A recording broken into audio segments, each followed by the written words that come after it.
Hello Indians. तो यहाँ हम इसरो की एक और उपलब्धि के बारे में बात करने वाले हैं जो कि है निसार, जिसका पूरा नाम है NASA ISRO synthetic aperture radar. तो देखिए, अगर हम इसरो की बात करते हैं, अगर हम इंडिया के स्पेस की बात करते हैं कि इंडिया के अंदर स्पेस प्रोग्राम कितनी ज्यादा गति से आगे बढ़ रहे हैं, इंडिया जो है एज एन कंट्री जो है स्पेस सेक्टर में कितना अच्छा बेटर परफॉर्म कर रहा है, तो इसके लिए आपके सामने बहुत सारे एग्जाम्पल्स दिखाई देते हैं आपको। जैसे मंगलयान की बात हम कर सकते हैं, चंद्रयान की बात हम कर सकते हैं। ऐसे इसरो के कितने ही अनगिनत आपके प्रोजेक्ट्स रहे हैं जो सक्सेसफुल रहे हैं, जो ऑन टाइम पूरे किए गए हैं, प्लस जो वर्ल्ड लेवल का जो फाइनेंस है उससे कम फाइनेंस के अंदर हमने ये सारी फैसिलिटी जो है वो प्रोवाइड कराई है। और आज के समय में अगर हम बात करें तो इसरो जो है, इंडिया जो है वो स्पेस के सेक्टर में बाकी कंट्रीज को भी बहुत ज्यादा हेल्प जो है वो कर रहा है। इसी कड़ी के अंदर अभी हाल फिलहाल में ही एक और सैटेलाइट जो है वो लॉन्च किया गया जिसका नाम है Nisar, NASA ISRO synthetic aperture radar. अच्छा, ये जो सैटेलाइट है वो बहुत मायनों में हमारे लिए इंपॉर्टेंट है बिकॉज इसमें हमने पार्टनरशिप की है नासा के साथ में। इसरो ने पार्टनरशिप की है यूएस के नासा के साथ में। तो ये पार्टनरशिप ही अपने आप में जो है वो बहुत ज्यादा आपके लिए इंपॉर्टेंट साबित होगी।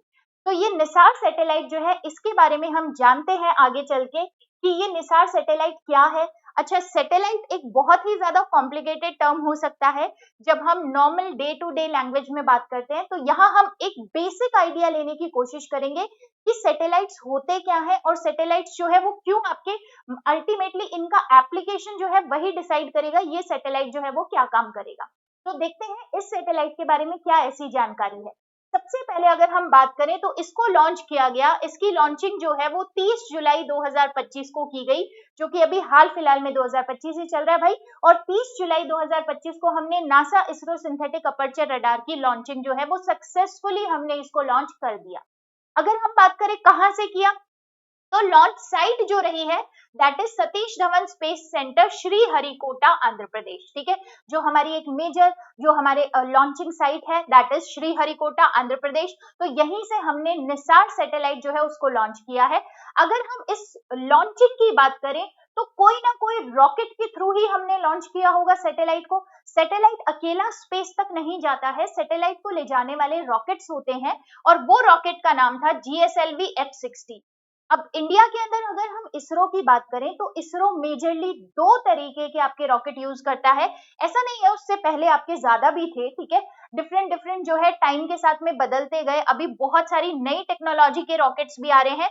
बट मेजरली इंडिया के पास में, इसरो के पास में दो तरीके के जो आपके लॉन्च व्हीकल हैं, जिनको हम रॉकेट कह सकते हैं, लॉन्च व्हीकल कह सकते हैं, जिनसे हम सैटेलाइट की लॉन्चिंग करवाते हैं, वो है PSLV एंड GSLV। ठीक है, GSLV जो है ये आपके ज्यादा मेजर है PSLV से भी, लेकिन हम PSLV को भी उतना ही यूज करते हैं। ये पोलर सैटेलाइट लॉन्च व्हीकल है, जबकि ये जियोसिंक्रोनस लॉन्च व्हीकल है। अगर हम GSLV की बात करें तो देखो, आपको सबसे पहले स्ट्रक्चर दिखाई दे रहा है, PSLV ऐसा दिखता है भाई, और GSLV जो है वो ऐसा दिखता है।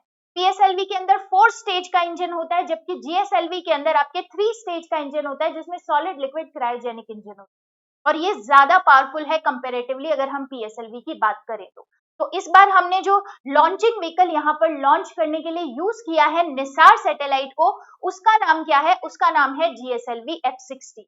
GSLV F-16 रॉकेट से हमने जो है निसार सैटेलाइट को लॉन्च किया है। अच्छा, इस निसार सैटेलाइट में एक सबसे इंपॉर्टेंट बात है कि डुअल रडार सिस्टम जो है वो लगा हुआ है। तो रडार टाइप जो है वो dual frequency synthetic aperture radar इसमें यूज किया है, जिसमें नासा की तरफ से L बैंड एंड इसरो की तरफ से S बैंड जो है वो यहाँ पर यूज किया गया है। अब ये जो डुअल फ्रीक्वेंसी का रडार सिस्टम है, इससे ये लेस है पूरा Nisar NASA ISRO synthetic aperture radar. इसी के साथ में और इम्पोर्टेंट चीजें क्या है निसार के बारे में, तो इसका फुल फॉर्म है NASA ISRO synthetic aperture radar easy. Type क्या है या फिर इसका एप्लीकेशन क्या होगा, ये सैटेलाइट लॉन्च तो हमने कर दिया नासा और इसरो ने मिलके, ये क्या करने वाला है? तो ये अर्थ को ऑब्जर्व करेगा। ये अर्थ ऑब्जर्वेशन सैटेलाइट है। अर्थ ऑब्जर्वेशन सैटेलाइट का मतलब होता है कि अर्थ के अंदर जो भी चेंजेस आ रहे हैं उन सभी को ऑब्जर्व करने का काम ये करेगा, और उससे हमको प्लानिंग करने में जो है वो आसानी होगी।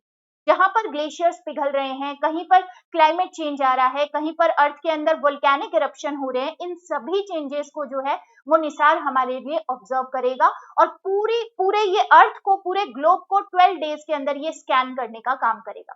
फिर वो इंफॉर्मेशन हमें बताएगा और हम उसके अकॉर्डिंग हमारी प्लानिंग जो है उसको बेहतर कर पाएंगे। इसी के साथ में इस मिशन की जो लाइफ है वो है 5 साल। मिशन की लाइफ कितनी है?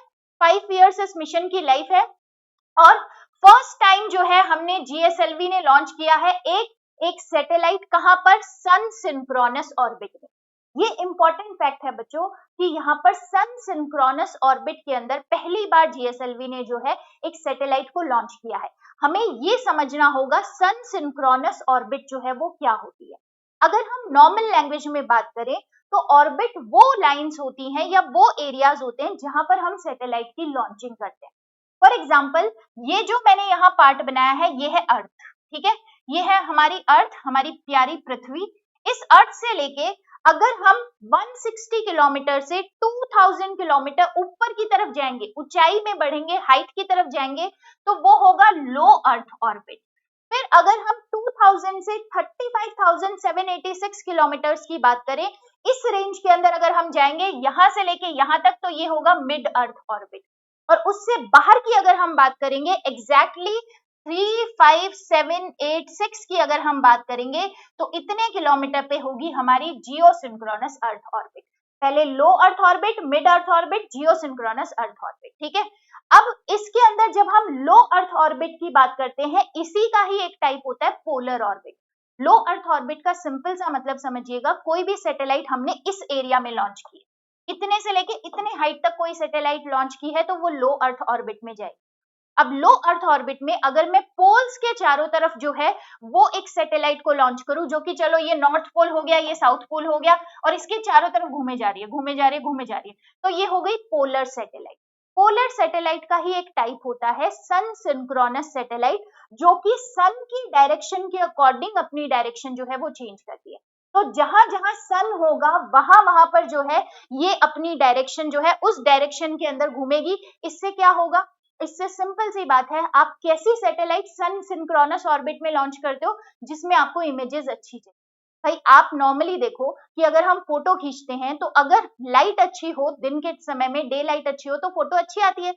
तो इसी तरीके से ये सैटेलाइट हमने लॉन्च की है अर्थ का ऑब्जर्वेशन के लिए, अर्थ को ऑब्जर्व करने का काम करेगी। तो अगर लाइट बेटर होगी तो यहाँ पर इमेजेस बेटर आएंगी। तो ये मेरे लिए सबसे सूटेबल होगा कि सन सिंक्रोनस ऑर्बिट में इसको हम लॉन्च कर दें। तो इसको हमने किया सन सिंक्रोनस ऑर्बिट के अंदर लॉन्च, ठीक है। और ये जॉइंट वेंचर है नासा, यूएसए का नासा, एंड देन फिर हमारा इसरो। नासा ने ये चीजें बनाई है इसमें, और इसरो ने यहाँ पर एस बैंड, SAR, सैटेलाइट बस, solar panel and launch the mission जो है, और लॉन्चिंग भी हमने की है भाई, इतना सब कुछ बनाया भी है, प्लस लॉन्चिंग जो है वो भी हमने ही यहाँ पर की है। और ये इंपॉर्टेंट है बिकॉज ये बहुत सारी इंफॉर्मेशन हमको बताकर जाएगा जिससे हम आगे की प्लानिंग को बेहतर कर पाएंगे। जैसे फॉर एग्जांपल ये ग्राउंड डिफॉर्मेशन को आपके मॉनिटर करेगा, जैसे आइस का मूवमेंट किधर की तरफ है, हम हर दिन बात करते हैं क्लाइमेट चेंज हो रहा है, बर्फ पिघल रही है, इधर से उधर जा रहे हैं, उधर से उधर, बहुत सारी कंट्रीज को विस्थापित होना पड़ेगा, माइग्रेट होना पड़ेगा बिकॉज वो डूब जाएंगे। तो आइस का मूवमेंट कहाँ से कहाँ तक है, ये चीजें हम देखेंगे इससे। उसके बाद वेजिटेशन डायनेमिक्स की, कहाँ पर वेजिटेशन प्लांट्स वगैरह कम हो रहे हैं, कहाँ ज्यादा हो रहे हैं, कहाँ कौन सा जो है आपके एक नया जो है पर्वत बन रहा है, सारी चीजें जो है वो हमको ये बताकर जाएगी। देन फिर मैपिंग सॉइल मॉइस्चर, सॉइल का मॉइस्चर जो है वो कितना, सॉइल की प्रोफाइलिंग कर देगी पूरी। निसार ऐसा डेटा हमको देगी जिससे हम सॉइल की प्रोफाइलिंग पूरी कर पाएंगे। तो हम किसानों के लिए भी बेहतर प्रोग्रामिंग या प्लानिंग जो है वो कर पाएंगे कि उनको किस तरीके की सॉइल के अंदर कौन सी फसल जो है वो लगानी चाहिए। देन फिर सरफेस वाटर का क्या है, और फिर आपके बाकी बात करें तो डिजास्टर रिस्पॉन्स को लेके, जैसे वोल्केनो आते हैं, आपके अर्थक्वेक आते हैं, तो ये सारे डेटा जो है हमको फ्लड के, लैंडस्लाइड के, अर्थक्वेक के सारे डेटा हमको जो है पहले ही टाइम से पहले पता चल जाएगा, ये सभी ऑब्जर्वेशन की वजह से। बिकॉज ये सभी ज्योग्राफिकल इवेंट्स हैं, ज्योग्राफिकल इवेंट्स होने से पहले भी ज्योग्राफी आपको बताती है। तो ये सभी ऑब्जर्वेशन निसार करेगा NASA ISRO synthetic aperture radar, जिसकी वजह से हमारी आगे की जो लाइफ है, प्लानिंग जो है दोनों कंट्रीज की प्लस पूरी दुनिया के लिए ही प्लानिंग जो है वो बेहतर हो पाएगी। तो ये था एक टॉपिक जिसका नाम था Nisar, NASA ISRO synthetic aperture radar. Thank you.